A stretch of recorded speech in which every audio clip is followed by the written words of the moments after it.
All right. Good evening, everyone. I'm Justin Oogrede. I'm the Digital Policy Analyst at FEPS, the Foundation for European Progressive Studies. And welcome to tonight's session. I'm really excited because we'll be discussing a theme that's really at the core of social democracy.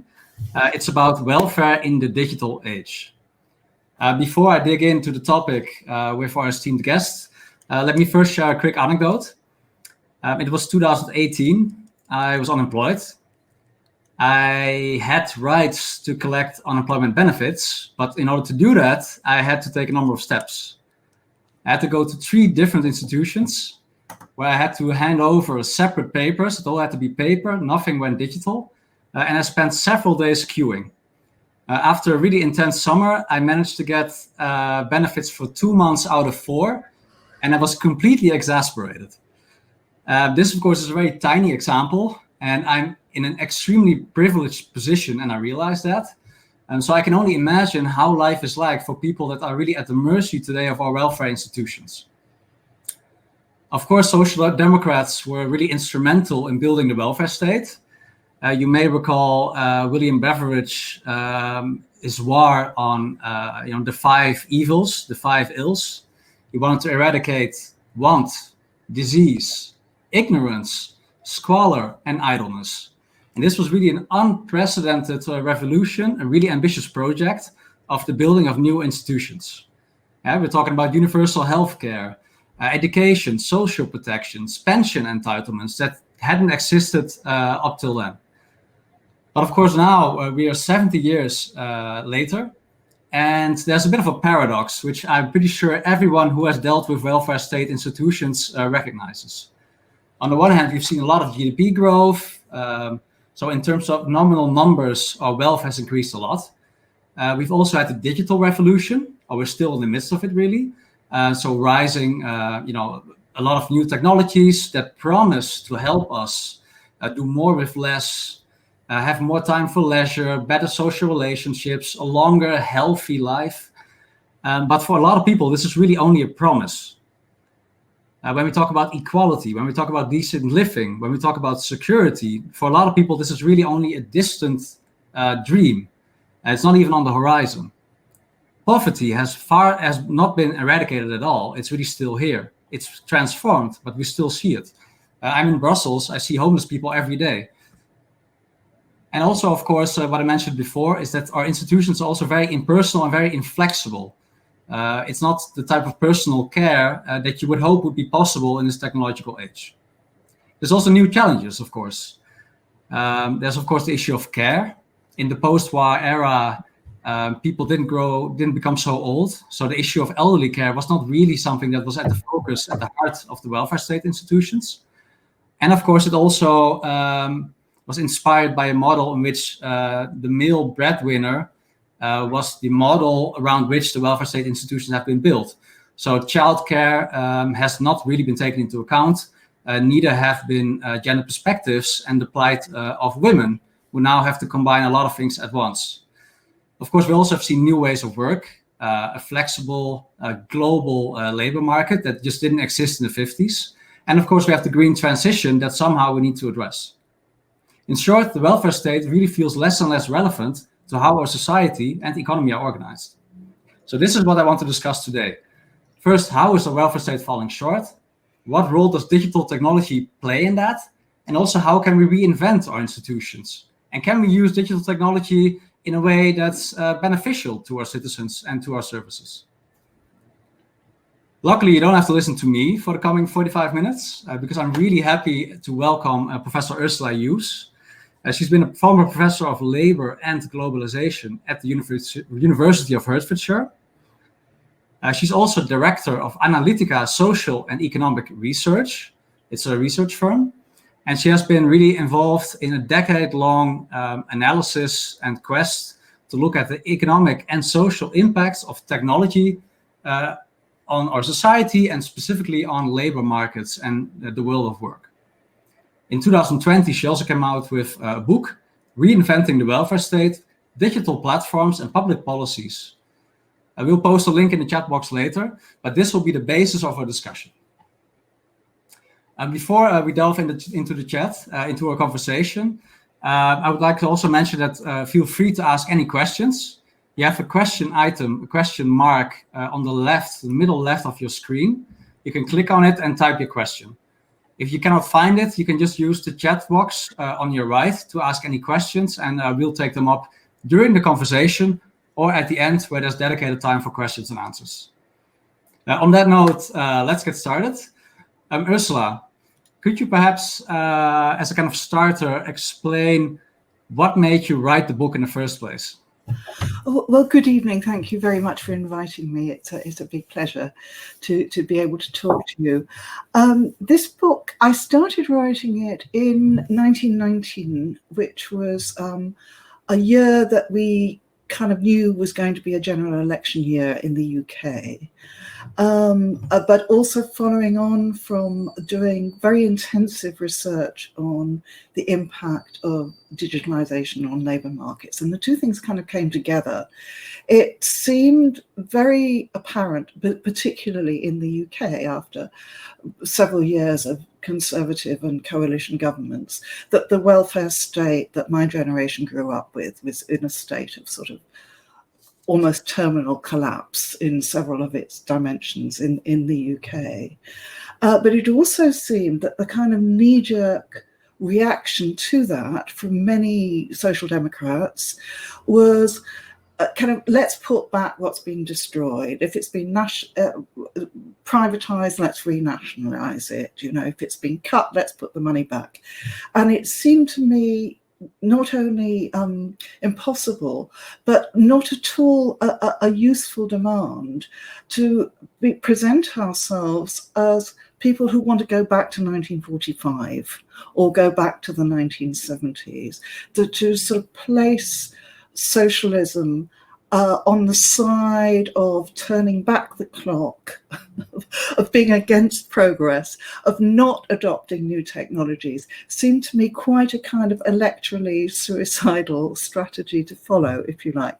And so you could say that was the starting point for the book, really. That's very interesting, Ursula. You mentioned electorally suicidal, to go back to the 50s. Can you explain why? Because I have the impression that for a lot of people, this is still in the left, kind of the benchmark, let's say.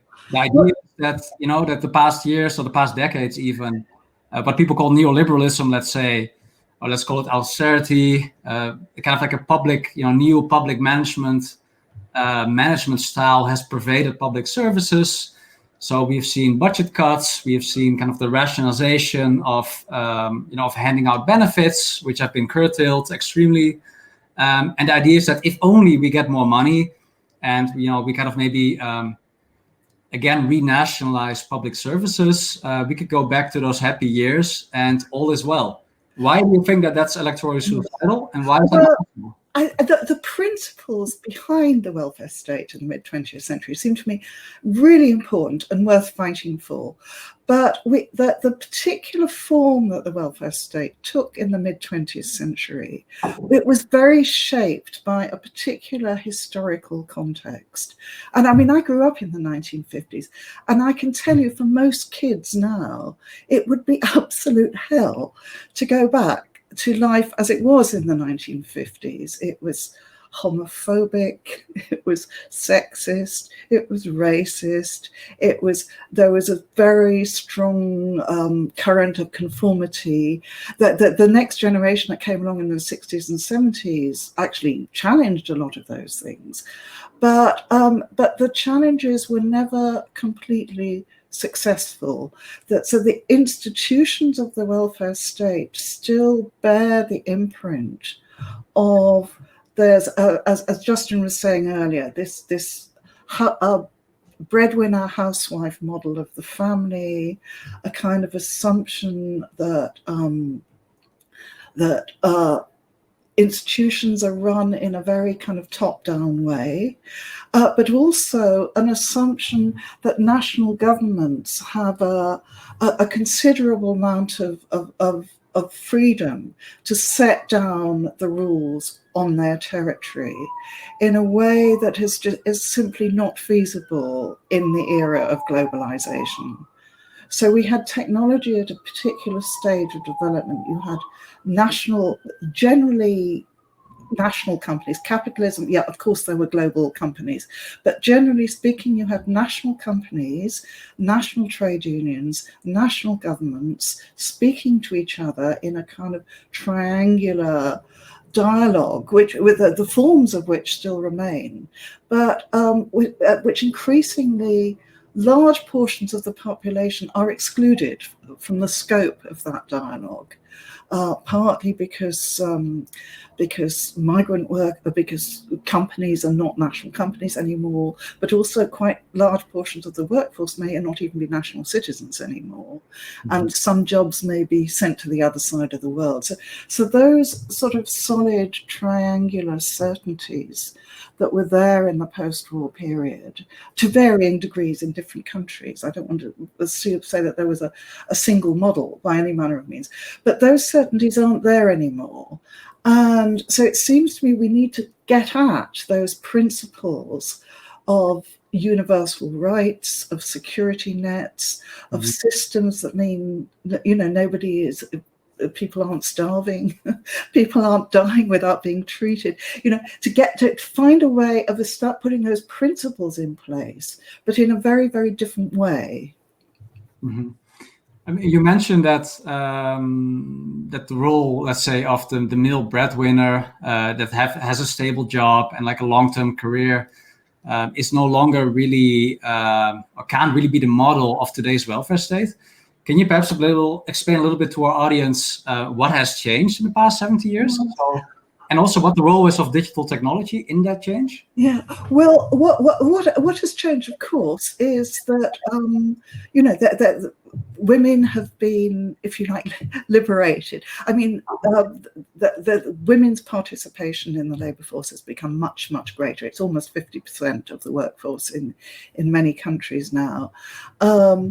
But the entry of women into the labour force was partly accompanied by a reduction in the real value of the male wage. So households are now increasingly dependent on two incomes. And if there are services that enable all adults in a household to go out and work in a way that doesn't deprive them of any spare time whatsoever, then that would be great. But what happened in the period, especially since the financial crisis, when it's become visible, mm-hmm. is that there have been cuts in the kind of public services, in the childcare services, in the social care services, the elder care services, which have increased the amount of time that people in households have to spend on their social reproduction needs. And because there have been cuts in the value of the real wage as well, and particularly since the financial crisis, there's been a loss of the ability to borrow up until 2007. A lot of households got by through credit, and that credit disappeared after the financial crisis. So what you've got is households where all adult members of the households typically are working longer and longer hours in order to make ends meet. So they've got less and less time to actually do all the household tasks. There's a kind of terrible time crunch hitting households, and hitting both men and women, although often women take the brunt of that. And when I did the research on the platform economy, which FEPS, in collaboration with FEPS, which is a very nice collaboration, what we found is that when people go and work for online platforms, they're usually doing it on top of another job. So you're setting in place this sort of vicious cycle where people are so desperate for money that they're taking on more and more and more work, working for these online platforms. And then the way they deal with the crisis of time in the household, where they no longer have time to do the childcare, the housework, the looking after the elderly relatives or so on, is they turn to the market for the services that the welfare state is not providing, and that they don't have time to provide for themselves. And the way they turn to the market actually grows the platforms, because platforms are supplying these things. You don't have time to cook, so you order a meal from Foodora or Deliveroo, and you don't have time to do the cleaning, so you go on a platform and get a cleaner, and so on. I just put the chart up from. So I don't know if you can read that. So you get this circle where people, they work longer hours. They don't have time for housework. They buy household services in the market, and that grows the online platforms. And the online platforms create more precarious kind of jobs that people take. So they grow. So you've got more people doing precarious work and working even longer hours. And so this circle goes round and round, and it's going round quite fast. The growth in platforms, I mean, between 2016 and 2019, it doubled. The speed with which online platforms is growing in Europe is absolutely astronomical. And this vicious cycle of reproductive labor, if you like, is it's reaching a kind of implosion point. There are people, I mean, you can see the effects in sort of mental illness and things like that, and children being neglected, and relationships breaking down. It puts enormous stress on households, this lack of time. And so, if you like, the starting point for my book was, how do we break this vicious cycle? And so, if I understand it correctly, the driving force of this lack of time and the growth of service platforms is really the need to gain an extra income. So the low incomes for a large part of the population. Is that correct? Well, that's part of it. I don't want to say it's a driver, because all these things are working together. And I think one of the problems, we have to go back and see where the 20th century welfare state went wrong in trying to deliver gender equality.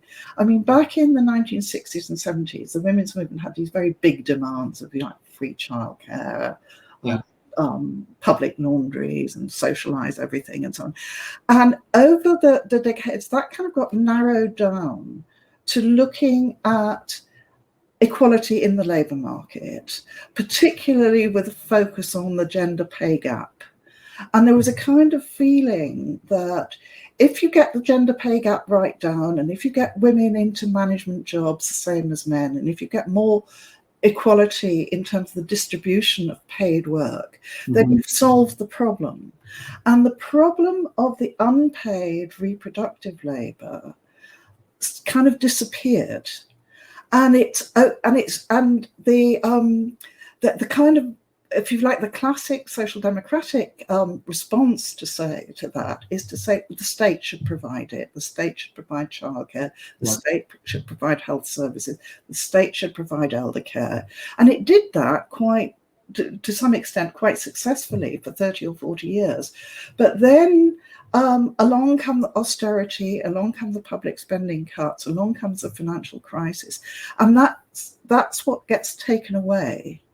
But the work still needs to be done, and it needs to be done more than ever before because of the aging of the population. There is much more need to care for elderly people than there ever was, back in the 1960s. And so we have this real crisis of social reproduction, you could say. And because it's been dealt with in the market, politicians haven't really come up against the need to radically redesign how these social services are provided. And it's, so on the one hand, we've got politicians saying, yes, we do need a problem, social care is a problem, how do we deal with it, etc. Health services need to be expanded, how do we deal with it? And then on the other hand, they're seeing the platform economy as they're not they're not seeing that as a possible solution to these problems. They're seeing it as another problem to do with the labour market, that like these are bad employers and the work, it's precarious work, and that they don't have the rights they ought to have, that workers ought to have, and online platforms don't pay tax and they need to be reined in. And so the online platforms are seen as a problem, which of course they are, you know. But if you put the two things together, you might find a really good solution. Yeah. We go in that in a second, Ursula. Right. Yes. I know you're very enthusiastic about, and I'm too. But before we circle to the, before we move ahead to the potential solutions for the decrepit state of our welfare state, perhaps I would like to touch upon one other aspect, and that's especially relevant now also during COVID times. It's the fact of telework. And the fact that a lot of work has become precarious. A lot of work has also become kind of disconnected from a specific place, right? Geography is mattering less and less. And with the fact that a lot of people moved online, I also wonder, how do you look at, on the one hand, these globalized labor markets and the fact that with digital technology, more and more aspects of labor can kind of be done anywhere in the world. So you have this reserve army of labor, let's say. That's also how you call it in your book. And territorially organized welfare state institutions. Do you also see a disconnect there? Yeah, well, there are disconnects. There are huge disconnects. And I'm old enough to... I was doing research on teleworking back in the early 80s. You know, I go back a long way on that one. But I think we have to come back to the fact that social care is about human beings, and we have physical bodies, and we live in a particular place, in a particular nation state, you know, in a particular commune, in a particular house, and we have children, and we have elderly people, and so the physical care service, we need to eat, you know, all these things have to be delivered in real time and real space. The organization of how they're delivered can be done anywhere, you know, using digital technologies. But the actual, you know, the cleaning of the bathroom, or the taking care of the baby, or the feeding the old person who can't feed themselves or whatever, and indeed eating our dinner, you know, these all have to be done in real time, in real place. And we also know, if we have a sort of green awareness, that the more locally they're delivered, the better, especially with food, from the point of view of, you know, making sure that the supply chains are short and that the carbon footprint is as low as it could be. And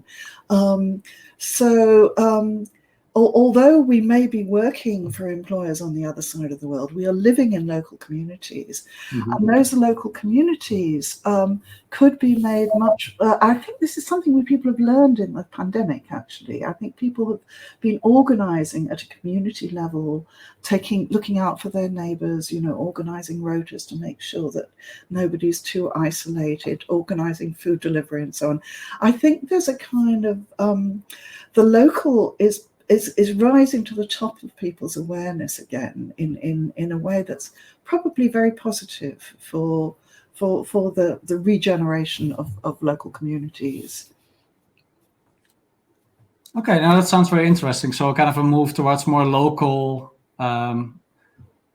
services, local economies to the extent feasible. And indeed, that's something that really struck me when we all underwent COVID, especially last year, but still this year, is that a lot of community organizing is happening.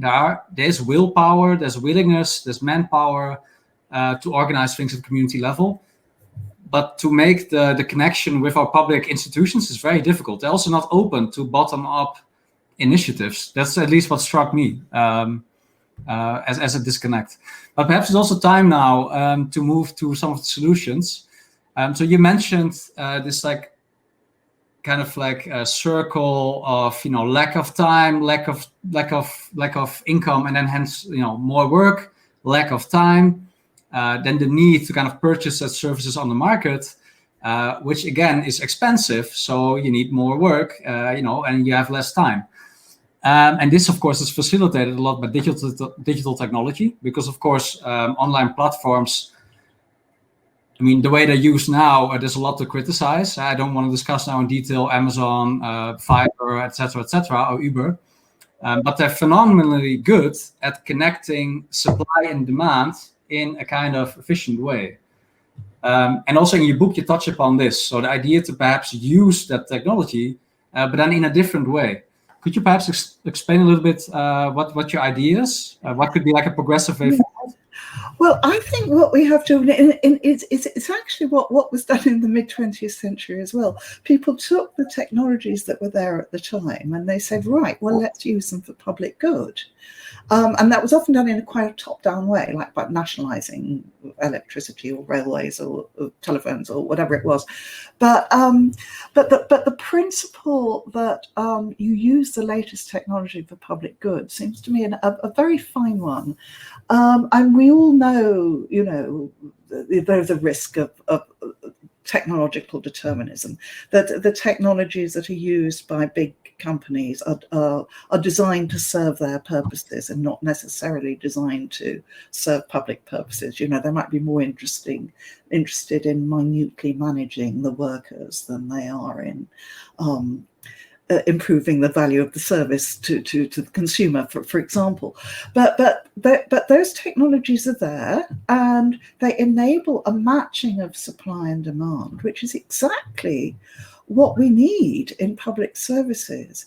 Because a lot of the public service, I don't know how many other European countries have it, but we have a thing in the UK called Meals on Wheels for elderly people, where people who can't cook get meals delivered to them, and which have been, of course, savagely cut. There isn't much left of the old Meals on Wheels service. But the thing is, the old Meals on Wheels service was never very good. It wasn't the food that people wanted. It didn't come at the right time. It didn't come in the right quantities. It was overcooked. It was cold. It was, there were all sorts of problems with it because of the way it was kind of mass produced. But why can't we use the same methods that, say, Deliveroo use, but have them adopted by the state at a local level to deliver good Meals on Wheels, and not just to elderly people? Why not extend it? Why not use it for people who've just come out of hospital, people who've just come out of prison, for homeless people, for kids transitioning out of care into independent lives and so on? You could use a voucher system to have a really good local food delivery service. You could involve all the local restaurants who are already supplying to Deliveroo or Foodora or whatever, which would give people choice, for instance, to have their own national cuisines. You could have exactly the same choice that any private person has, and you could make the service available to paying customers as well. You could set up a local food supply service that supplies at a subsidised rate people who need the subsidy, who are, state supported people, but supplies everybody else at a commercial cost. Mm-hmm. And you can support local businesses, and you could treat the workers decently, instead of having some company based in California or wherever taking a 25% cut out of each transaction. That money could accrue locally, and it could be used to improve the service, and the money would stay in the local economy. So it would help to build local economies. And it seems to me, I mean, this may not be right in every country, but it seems to me that the city level is the kind of, or the regional level, if you like, is the kind of right organic scale to be doing this sort of thing. It enables you to do it in a bottom-up way and involve the local stakeholders, and it keeps the supply chains quite short. But anyway, that's just one idea. There are lots of other things you could do using these technologies. Yeah, no, for sure. I mean, this sounds really exciting, right? Because we often also on the left, we criticize the platforms, rightly so. But of course, that's not a progressive project alone. You also need to have ideas to move forward. and there is potential in digital technology. But so if I understand your idea correctly, it would be really like adopted at local level. Do you see perhaps then an imbalance between the fact that some of these platforms are global, they're extremely powerful, they do offer their services very cheaply, for instance, Uber, well, under the market, in a way it's subsidized, right, by huge investors. And then then a small local community, perhaps with lacking tech skills to try to set this up. Is this already happening somewhere? Like, do you see like how would this work? Well, there are things a little bit like it starting to happen, but the point of involving municipalities is actually doing it on a scale that does make it viable. You could, for instance, I mean, there are quite a lot of cities where people have tried to set up local taxi co-ops, sort of Uber type services based on co-ops. Co-ops are actually quite difficult to scale up. And they are small. Wouldn't it be much better to have the local transport authority, which is already providing bus services, to set up as an extension of that a local taxi service which is organized like Uber in terms of delivering, the taxi comes quickly, using the kind of local drivers, but organizing it in such a way that it's linked to the public transport system. So, for instance, people might only need to take the taxi to the nearest station and then hop on a train or a bus or whatever. But if you did it really efficiently at a city level, you could actually take private cars off the road. There are a lot of people who would no longer want to have a private car if they knew there was a really good, affordable taxi service that complemented the local public transport service, particularly if, for instance, if they all have car seats in them. And one of the main reasons people have private cars is to take the kids to school, because you don't get car seats in taxis for babies, If they're all properly equipped to transport disabled people, to transport small children, and you could have, they could be electric cars, they could be environmentally much better. You could probably do more to get private cars off the road through a scheme like that than almost anything else. So you'd be ticking several boxes at once. Just interrupt you 1 second. For the audience, if there are any questions, just feel free to drop them in the chat, drop them in my question box, because otherwise I just keep on going, because I have a lot of questions for Ursula. Ursula, again, this sounds extremely enticing, right? But I'm wondering a little bit. I mean, for instance, I worked in the European Commission, and we had to digitize our complaints handling form. Very basic thing. And the idea is often like how you portray it to the citizens is like, we want to be more accessible, we want to improve our service, but actually what you do and what the effect is that you put distance between yourself and the citizen. So actually it was very difficult to use that form. It makes it more difficult to access, because you can only use that form, click yes, no, you can't give any ambiguous answers or really explain your problem. And the result was that we didn't get any complaints, which was kind of also the hidden agenda. Now, when I look at digital technology, I often see that dynamic. So that actually the human aspect is kind of digitized out of the equation. And I also think that a lot of the problems with the welfare state are linked to the fact that a lot of it is cold and impersonal, right? Like it has been designed like that. You come to the unemployment service, and they have like hundreds other citizens that they have to deal with. So it's just you have to do this and that. If you don't fit that box, you go. If you then insert digital technology, especially now, because like a lot of authorities, they're under constraints, they have limited budgets. So the incentives are very much to kind of rationalize it in such a way that this will not happen. Do you see my point, or like is this? I do. I think the European Commission is quite an extreme example in terms of the distance, to an individual, the number of bureaucratic steps there are between an individual citizen and the European Commission is quite an extreme example. But this is why I think the starting with local solutions and building up is a much, much better way of doing it because people are involved. And if you look at the history of the 20th century institutions, an awful lot of them did actually start as local experiments where people worked out what worked well, and then they were scaled up. I mean, the National Health Service in the UK is a perfect example. There's a town in South Wales, Tredegar, and in the 1880s, the steel workers and coal miners, through their, I'm not sure they were even unions, anyway, they set up mutual societies in the 1880s, and they set up their own health insurance scheme for workers in the city. And it grew and grew, and they started hiring their own doctors, and they built their own hospital, and they extended it to the families of the workers. And then when there was a mass unemployment in the 1920s and 30s, they extended it to everybody in the community.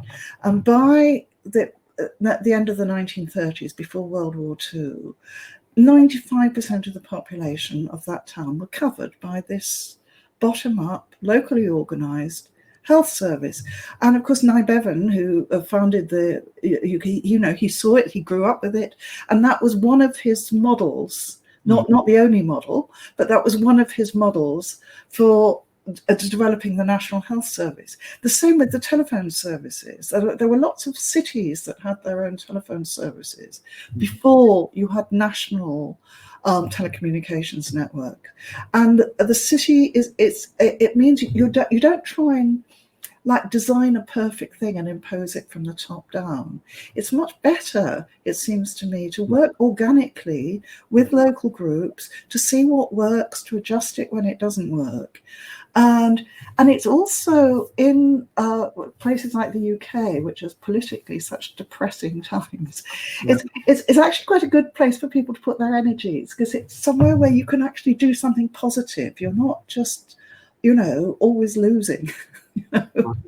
So for social democratic parties, it always seems to me much better to have you've got these enthusiastic young members, give them something positive to put their creativity and energy into. Oh, that sounds really promising, and also good to hear that this has been done and that this is possible to do again. There's a lot of other aspects in the book that you touch upon, for instance, universal basic income, and you discuss it critically, because there's downsides and upsides, but it could be a way forward, new labor rights. But perhaps because we don't have so much time, let's quickly delve a little bit into political strategy to wrap up. You mentioned you saw a lot in, for instance, Jeremy Corbyn's manifesto in 2019, which was quite progressive, also when it came to digital policy. At the same time, of course, he lost, which is also strange because in the UK, I think, if anywhere, the kind of the failings of the welfare state, like the shortcomings, are very much in evidence. Do you think? Could you elaborate a little bit on the policies he proposed and why? I mean, it was an impossible election for any Labour Party to win, because it was fought on the one issue, on the Brexit issue, in a way that made all the other manifesto. In fact, the previous election in 2017, there was much more sort of public awareness of what the manifesto was actually saying, but. And I think there, I don't want to be critical, but I think that there were certainly strands who just saw it as, let's all go back to the 1970s and everything will be all right, kind of thing. Yeah. But I thought the idea of the policy on broadband was very, very good. This idea of treating broadband as a kind of national infrastructure in the same way that railways or electricity or whatever are treated as. That seemed to me very positive.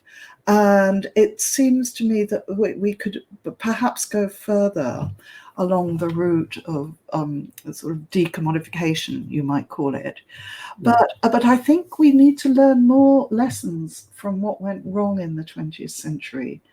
And one of the things that went wrong, I think, in the when industries were nationalized, and I think this probably also happened in other countries like France, where industries were nationalized, was they were put under state ownership, but they were run in a very top-down way that alienated the workforce. Workers didn't feel this is something that belongs to us. This is our industry that we can make better. It was just like another employer. And in some cases, another employer who actually treated them very badly, when the telecoms companies were modernizing before they were privatized, they were, they didn't behave like very good employers. So it seems to me, again, that this local bottom-up approach is much better. And also that it's the idea of nationalizing something is associated with like pushing out your competitors from the market. It's saying like, this is a monopoly, this is a state monopoly. And it seems to me that you don't need to do that.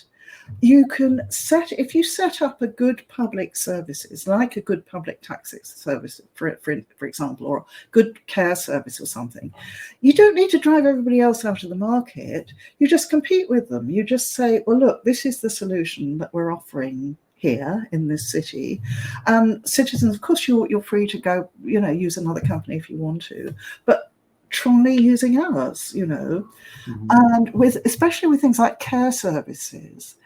The local authority is such a big purchaser of those services. It has a lot of actually market power.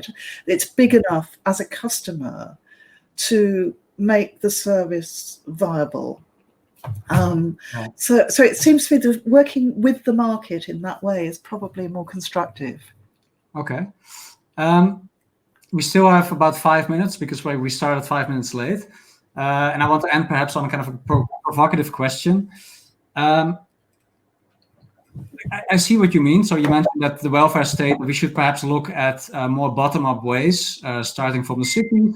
And there's also a lot of progressive support at city level to do this. So it's also politically viable. But of course, certain things also have to happen nationally. Also, when we talk about funding, I mean, this will not be cheap, even if it's a good and sound investment. And I wonder if the political basis for this is there. I mean, I read your book, and you also mentioned in the beginning that the welfare state, as it arose in the 50s, it was also possible because there was a sense of solidarity, right, between different parts of the working class, the middle class. They had like shared social, like a social reality, like lived reality. They experienced the war. They went off to the same schools, lived in the same neighborhoods to a certain extent. They met each other in daily life. And so also trade unions, they didn't just fight for their own narrow interest, but they also fought for these universal policies, and which is also why they happened.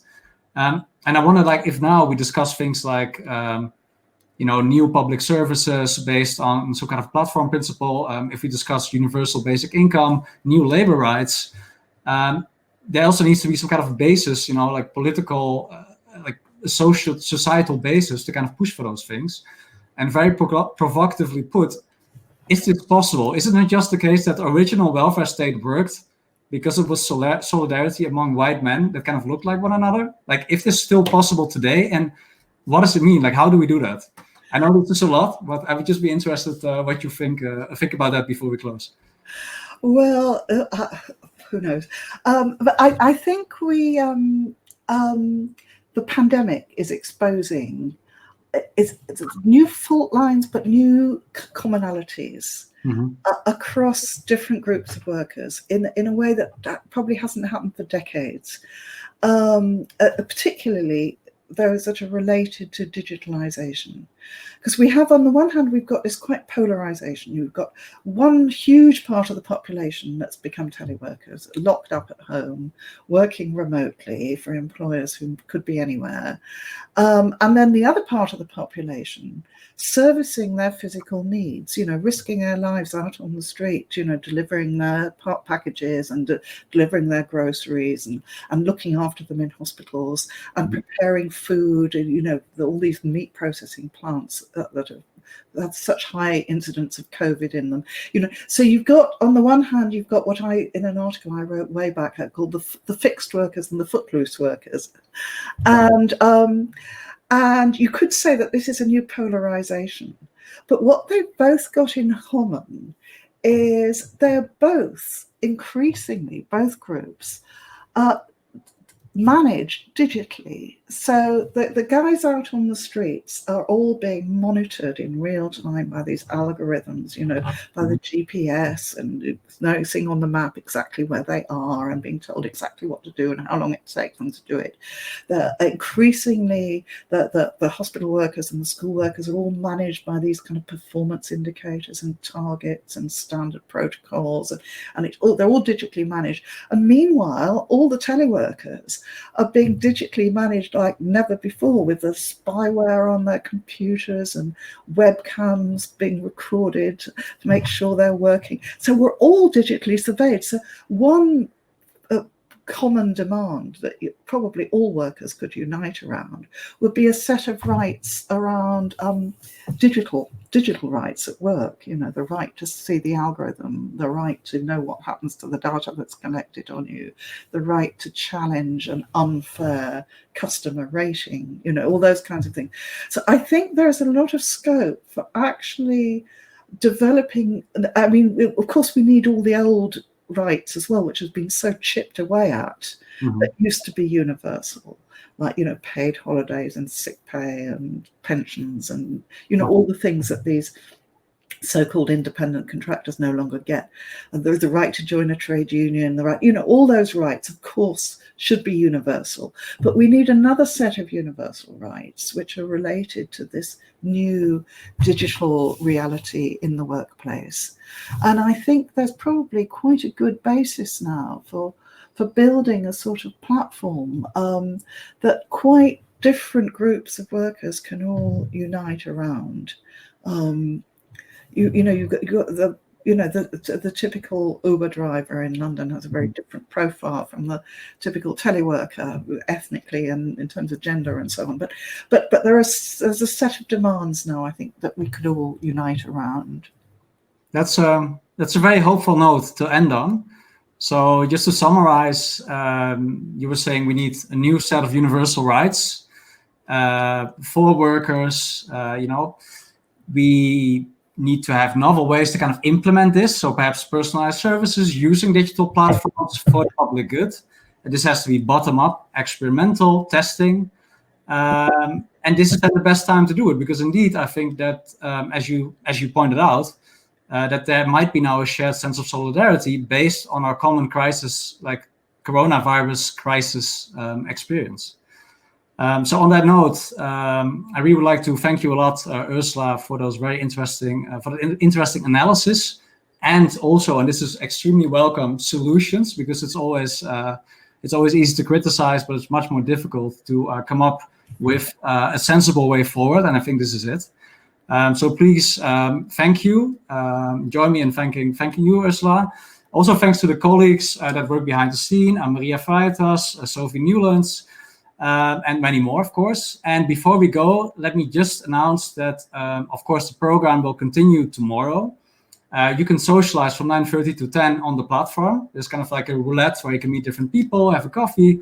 And of course, the regular program will start tomorrow as of 4 with our Secretary General, Laszlo Andor.